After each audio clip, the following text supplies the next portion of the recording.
नमस्कार साथियों, मैं कुणाल आप सभी का संस्कृति आईएएस यूट्यूब चैनल पे स्वागत करता हूं। आज की वीडियो में हम लोग बात करने वाले हैं सिविल सेवा परीक्षा के अंदर सभी पदों के बारे में। दरअसल जब कभी भी कोई भी व्यक्ति सिविल सेवा परीक्षा की तैयारी कर रहा होता है तो शॉर्ट में हम लोग अमूमन यही बात चीज़ देखते हैं कि लोग आपस में एक दूसरे को कहते हैं कि क्या तैयारी कर रहे हो, आईएएस की तैयारी चल रही है, या रिश्तेदारों में बातचीत चल रही होती है कि इत्यादि इत्यादि का लड़का आईएएस की तैयारी कर रहा है, इत्यादि इत्यादि की लड़की आईएएस की तैयारी कर रही है, इत्यादि के बच्चे आईएएस की तैयारी कर रहे हैं।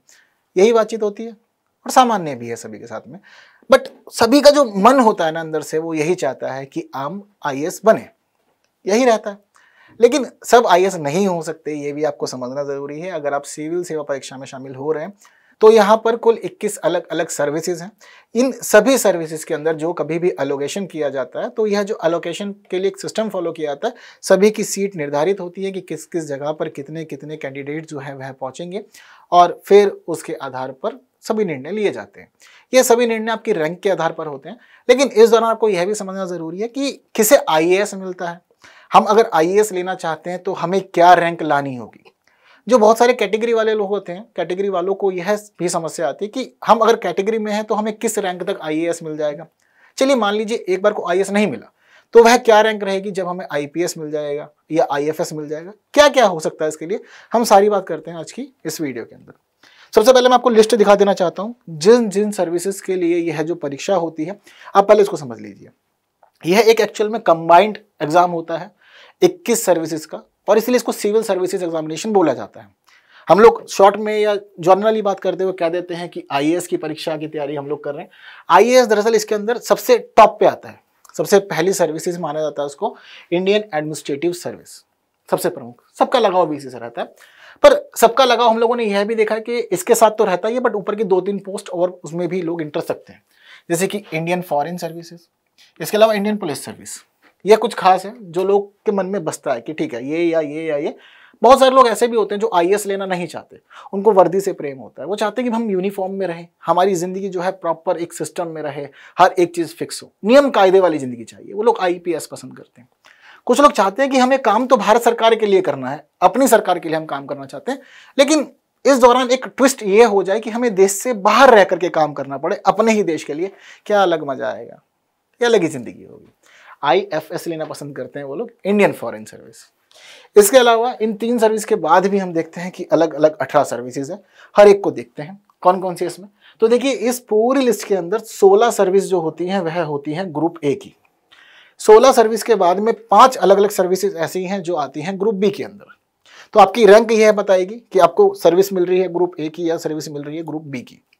इसके बाद आपको यह भी ध्यान रखना है कि अगर आप सभी चीज़ों को क्लियर करते हुए आगे बढ़ते हैं तो आपसे डैप भरवाते समय आपकी रैंकिंग भी पूछ ली जाती है कि आप पहली प्रायोरिटी किसको देना चाहते हैं। यानी कि अगर आप सबसे पहली सर्विस चुनेंगे तो कौन सी रहेगी, दूसरी सर्विस कौन सी रहेगी, तीसरी कौन सी रहेगी, चौथी कौन सी रहेगी। इस प्रकार से आपसे पहले ही रैंक भी करवा लिया जाता सर्विसेज को, और आपकी रैंक के अकॉर्डिंग आपको जो पहली मिल रही होती है, जो आपकी पहली वरीयता होती है, वह आपको प्रदान कर दी जाती है। यदि आप पहली वरीयता के अकॉर्डिंग अच्छी रैंक नहीं प्राप्त किए हुए हैं तो उसके बाद फिर दूसरी वरीयता, तीसरी वरीयता, इसके क्रम में फिर विचार किया भी जाता है। तो इसके बाद हम देखते हैं कि आईपीएस थर्ड है इसके अंदर। इसके बाद चौथी सर्विसेज है Indian audit and account services, सब ग्रुप ए में है भी ऊपर की। Indian civil account services, Indian corporate law service, Indian defence account service, Indian defence state service, Indian information service, Indian postal service, Indian post and telecommunication accounts and finance service, Indian railway protection force service, Indian revenue service. Indian revenue service ये दोनों ही होती revenue है, लेकिन दोनों के जो departments है वो अलग अलग हैं। एक रिवेन्यू सर्विस आती है कस्टम्स एंड इनडायरेक्ट टैक्सेस के तहत, एक आती है इनकम टैक्स के तहत। तो आप इंटरेस्ट ले सकते हैं, अगर आपको किसी में भी इंटरेस्ट है, इनकम टैक्स वाले में इंटरेस्ट है तो उसको प्रायोरिटी दीजिएगा, कस्टम एंड इनडायरेक्ट टैक्स वाले में इंटरेस्ट है तो आप इसको प्रायोरिटी दे सकते हैं। Indian trade service, Indian railway management service group A. तो देखिए यह वह 16 सर्विसेज हैं जो सारी की सारी ग्रुप ए में आती हैं। अब इंडियन रेलवे मैनेजमेंट सर्विस के बाद में शुरू हो जाते हैं हमारी ग्रुप बी की अलग अलग सर्विस। ग्रुप बी की जो पहली सर्विस है यह है armed force headquarter civil service, section officers grade इसको कहा जाता है। इसके बाद में जो 4 सर्विसेज और बच रही हैं इनको शॉर्ट में जाना जाता है डैनिक्स, डैनिप्स, पॉन्डिक्स, पॉन्डिप्स। इक्स और इप्स का फर्क है इसके अंदर, लास्ट में हम यही बात देख पा रहे हैं क्या क्या अर्थ है इनका समझते हैं। जैसे कि सबसे पहली बात डैनिक्स की है इसमें। तो डैनिक्स जो होता है यह होता है Delhi, Andaman and Nicobar Island, Lakshadweep, Daman and Diu and Dadra and Nagar Haveli civil service. तो इसको शॉर्ट में क्या देते हैं, डैनिक्स। ये बहुत सारे लोग चूज करते हैं। आपको लग रहा होगा कि ग्रुप बी में कौन जाना चाहता है। तो ग्रुप बी की इस सर्विस को ना बहुत लोग चूज करते हैं। रीजन बताता हूं। कोई चाहता है कि मुझे सिर्फ दिल्ली में रहना है या दिल्ली के लिए काम करना है या इन सभी के लिए काम करना है, तो वह लोग चूज करते हैं क्योंकि उनको जो कैडर मिलता है ना वह इन सभी नामों में से कोई एक ही मिलता है। दिल्ली मिल जाएगी, अंडमान निकोबार मिल जाएगा, लक्षद्वीप मिल जाएगा, मतलब आइलैंड पे रहेंगे, आइलैंड पे नहीं रह रहे हैं सीधे दिल्ली में आ जाएंगे। ये सब चीजें होती हैं। तो इसी प्रकार की है डैनिक्स भी। बस ये CS है यानी कि सिविल सर्विसेज है, और ये यहाँ पर है IPS यानी कि आप रहेंगे तो दिल्ली, अंडमान निकोबार या फिर लक्षद्वीप, दमन द्वीप में या दादर नगर हवेली में, लेकिन आप पुलिस सर्विस करेंगे। यहां पर भी सेम है बट आप सिविल सर्विस करेंगे। ठीक इसी प्रकार से है पौंडीचेरी के लिए। जो पौंडीचेरी सिविल सर्विसेज है उसको कहते हैं पौंडिक्स, जो पौंडीचेरी पुलिस सर्विस है उसको कहते हैं पौंडिप्स। यही यहाँ पर सिस्टम होता है। तो यह है हमारी टोटल वह 21 पोस्ट जिसके लिए हम इस परीक्षा में शामिल होते हैं, और हमारी रैंक के आधार पर निर्धारित होता है कि हमें कौन सी सर्विस मिलने वाली है। अब चलिए इस बार की टोटल पोस्ट कितनी है जरा एक बार देखते हैं। इस बार की पोस्ट है 1056। बहुत सारे लोग परेशान होते हैं कि 1056 है, लाखों की संख्या में फॉर्म भरे जा रहे हैं, सिलेक्शन आयोग कैसे करता है, अपनी मर्जी से करता है या फिर जिसको जो ठीक लगता है करता रहता है। तो देखिए, प्रारंभिक परीक्षा, मुख्य परीक्षा और साक्षात्कार सबके लिए नियम निर्धारित है। प्रारंभिक परीक्षा में सब आओ, जिसको अच्छा लगता है सब फॉर्म भरो। एक प्रकार की छटनी परीक्षा होती है ये। जो सीरियस होगा वह मेंस लिखने चला जाएगा और मेंस के आधार पर आपकी मेरिट बननी होती है अंत में। 1056 वैकेंसी हैं, ये आपको शुरू से ही पता होगा। फॉर्म लाखों हैं, लेकिन फिर इन 1056 वैकेंसीज के लिए कौन लड़ेगा? तो देखिए, आयोग पहले क्लियर कर देता है कि मेंस के अंदर हम बुलाएंगे लगभग 12 से 13 गुना अभ्यर्थी को। इतने अभ्यर्थी आएंगे, वह आकर के मेंस लिखेंगे। मेंस से हम कितने चुनेंगे? तो मेंस से हम चुनते हैं लगभग 2 गुने। ये हमारी मेंस के बाद में इंटरव्यू के लिए जो हम लोग चुनते हैं वह इस आधार पर चुनते हैं कि लगभग एक सीट पे 2 लोग हों, हद से 3 हो, इससे ज्यादा नहीं चुने जाते। और इंटरव्यू के बाद पता ही होता है कि फाइनलिस्ट आ जाती है, सिलेक्शन हो जाता है, पता लग जाता है कि किसकी कौन कौन सी रैंक है, कौन फर्स्ट रैंक होल्डर है, कौन टॉप 10 में है, कौन टॉप 100 में है, सब चीजें क्लियर।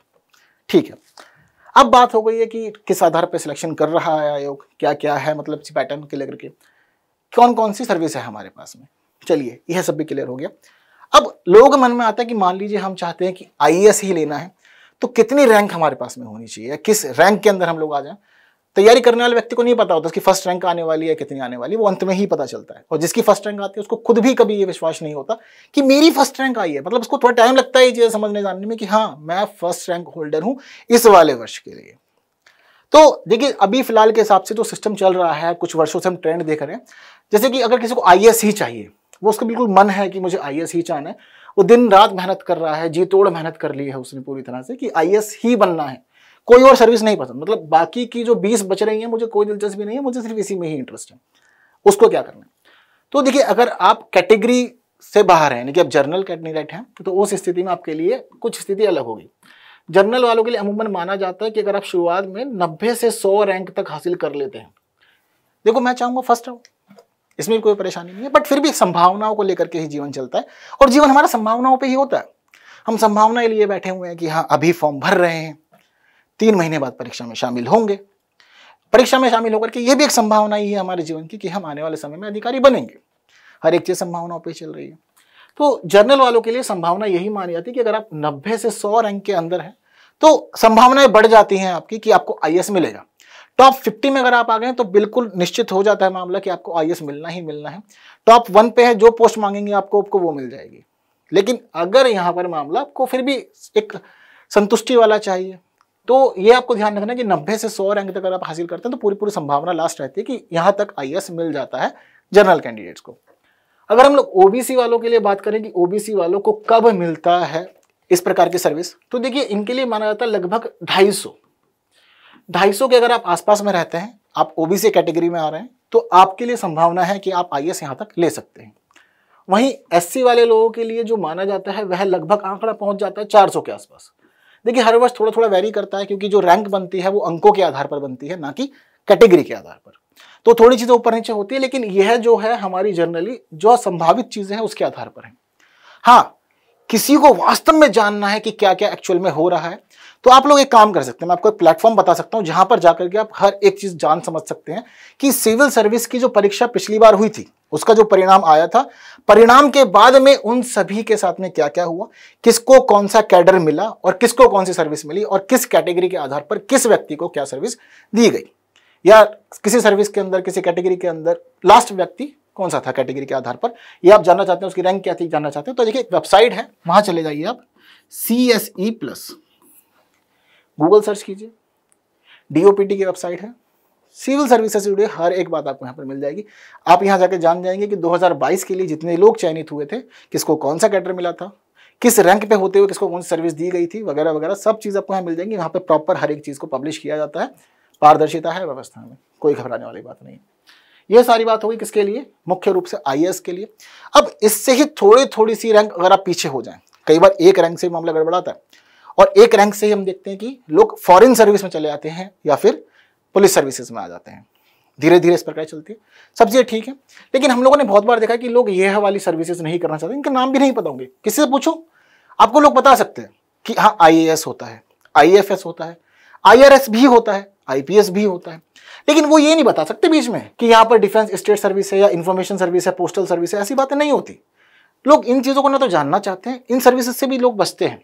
और बहुत बार ये देखा गया है कि अगर आप शॉर्टलिस्ट भी हो जाते हैं, सिलेक्ट हो जाते हैं, आप फिर उसके बाद में चीज़ों को डिले करते हैं, आप आगे से परमिशन ले लेते हैं कि जी 1 वर्ष रुक जाइए, 2 वर्ष रुक जाइए, समय चाहिए, आप आगे की तैयारी कर रहे होते हैं कि अगली बार परीक्षा देकर के मैं कुछ अच्छी रैंक लाऊंगा और चयनित हो जाऊंगा। और ऐसा हुआ भी, बहुत मैंने देखे हैं लोग 400 रैंक आती है, 200 तक पहुंचते हैं, फिर दोबारा परीक्षा देते हैं, टॉप 15 तक में आ गए हैं ऐसे ऐसे लोग। जैसे कि टॉपर शुभम कुमार के बारे में सबको पता है, पहले सर्विस कुछ और थी, मेहनत की, दोबारा परीक्षा अटेम्प्ट की, रैंक 1 भी आ गई थी उसके बाद में। सब चीज़ें इसी प्रकार से चल रही हैं जीवन में, ये सब काम हो रहे हैं, तो आप लोग भी मन ला के मेहनत कीजिए, आप जो चाहते हैं वह सर्विस आपको ज़रूर मिलेगी। यह होता है आवंटन का आधार, धीरे धीरे आप पीछे चले जाते हैं, तो इस वजह से फिर आप बीच की इन सर्विसेज में आते हैं। बहुत कम सीटें होती हैं, कहीं पे 15 होंगी, कहीं पे 25 होंगी, कहीं पे 20 होंगी। इसके आधार पर धीरे धीरे करते हुए ये जो 1056 वैकेंसीज हैं इनको फिलअप किया जाएगा। और बीच में बहुत सारे लोग फंसना नहीं चाहते, तो वो इसी वजह से क्या करते हैं कि डेनिप्स वगैरह को चूज कर लेते हैं। मुझे लगता है कि हाँ थोड़ा सा सेटिस्फाइड मामला यहाँ पर रह सकता है आने वाले जीवन के लिए, यह इस प्रकार क्रम होता है। तो IAS इस आधार पर मिलता है, लेना चाहते हो तो कैसे कैसे मेहनत करनी है, क्या रैंक होनी चाहिए, सभी चीज़ें और बाकी महत्वपूर्ण जानकारियों के लिए मैंने आपको वेबसाइट डायरेक्ट बता दी है, चीज़ों को आप खुद जाकर के जान समझ सकते हैं। मैं खुद काफ़ी सालों से इस वेबसाइट के माध्यम से चीज़ों को जान रहा हूँ, समझ रहा हूँ चीज़ों में बहुत अच्छे से, यहाँ पर आप इजीली समझ जाएंगे। क्लियर है चीज़ें सारी की सारी। तो यह बात रही पोस्ट की, आप समझ गए कि जो हमारा सिविल सर्विसेज एग्जामिनेशन है, यह एग्जामिनेशन किस किस सर्विसेज को शामिल किए हुए हैं, क्या क्या इसमें है, टोटल कितनी है, ग्रुप A की कितनी है, ग्रुप B की कितनी है, हर एक बात को मैं क्लियर कर दी। ये बहुत छोटे छोटे से मामूली प्रश्न होते हैं, जर्नल लोग डिस्कस करते हैं आपस में, इसीलिए आप लोग को सेटिस्फाई करने के लिए, चीज़ों के बारे में अवेयर करने के लिए ही यह सभी वीडियोस बनाई जा रही हैं। यह सब नाम इंग्लिश में है, अगर आप हिंदी में नाम देखना चाहते हैं इन सभी सर्विसेज के, तो देखिए यह भी आप लोग के सामने तसल्लीपूर्वक पढ़ सकते हैं, कोई दिक्कत नहीं है। तो सारी महत्वपूर्ण बातें जितनी भी हम लोग को करनी थी अपनी इस वीडियो के लिए हम कर चुके हैं। उम्मीद करता हूँ कि चीज़ें अच्छी लगी होंगी, जाने समझे हो कुछ तो बिल्कुल वीडियो को बाकी साथियों तो शेयर कीजिए, लाइक के बिना नहीं जाइए। ऐसी और वीडियोस आप लोग के लिए आती रहेंगी। Thank you so much.